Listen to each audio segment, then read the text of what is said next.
Good afternoon. Good afternoon. My name is Richard Wells. I'm the president of the Police Conference of New York, a labor organization represents 25,000 police officers in this state. The issue I am focusing on is benefit equity for the State University Police Department. Currently, the State University Police Department is the only police department in New York out of 564 in existence without a police retirement plan. The legislature worked diligently to correct this inequity last session by passing a bill that would have allowed SUNY officers the option transferring into the police and fire retirement system from the employees' retirement system. We thank you for this action. Unfortunately, the governor vetoed the bill, noting that due to its cost, he could not take up the issue outside of the budget. We were then very disappointed when the governor failed to include the measure in his budget. With the passage of Tier 6, all newly hired State University officers must work till they're 63 years of age.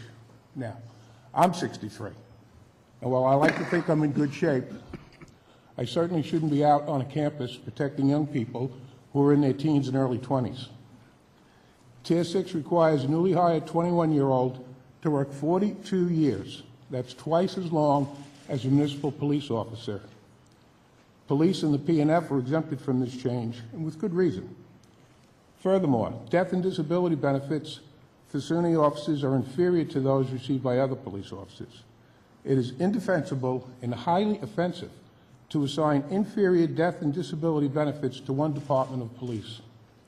SUNY officers frequently work side by side their state, police, and municipal counterparts doing the same job at the same time, protecting the same people. Why should the benefits be any different? Unequal pension and disability benefits are the main contributing factor to turnover in the SUNY system.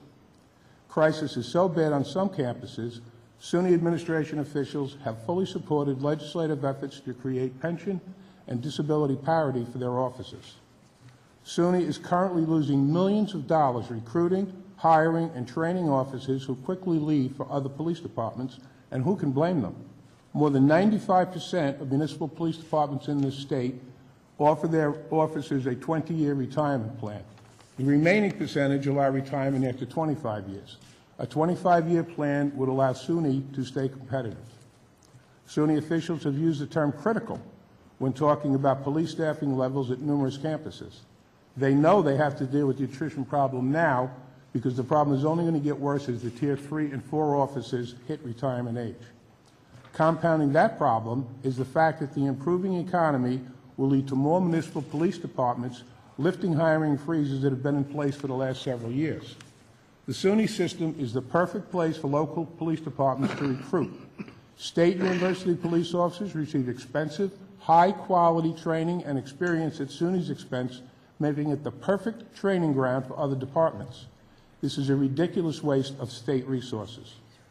Inclusion of parity legislation in the budget would put an end to an enormous amount of fiscal waste at an already underfunded system. It costs SUNY more than $85,000 per officer to recruit, train, and equip someone who stays on the job for only a few years.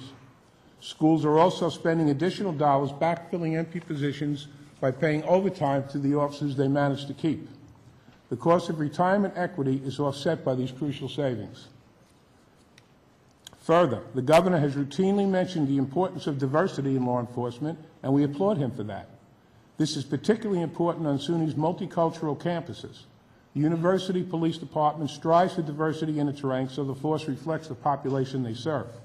However, many police departments are seeking qualified women and minority officers, and SUNY police officers are often targeted for recruitment by municipalities because they are well-trained and very unhappy with the lack of parity with their fellow officers.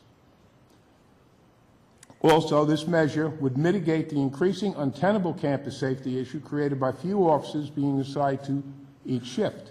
It is a simple fact that campuses are much safer with a stable police force. The governor has shown he clearly believes in the strength and ability of the men and women policing SUNY campuses.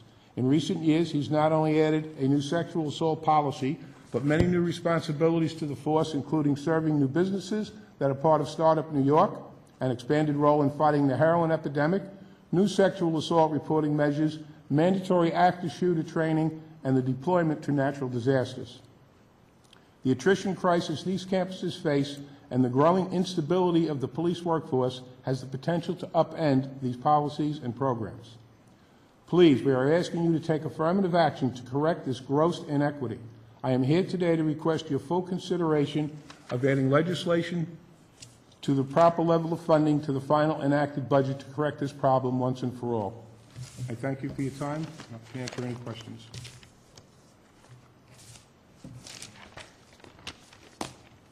Questions? Thank you very much. Thank you.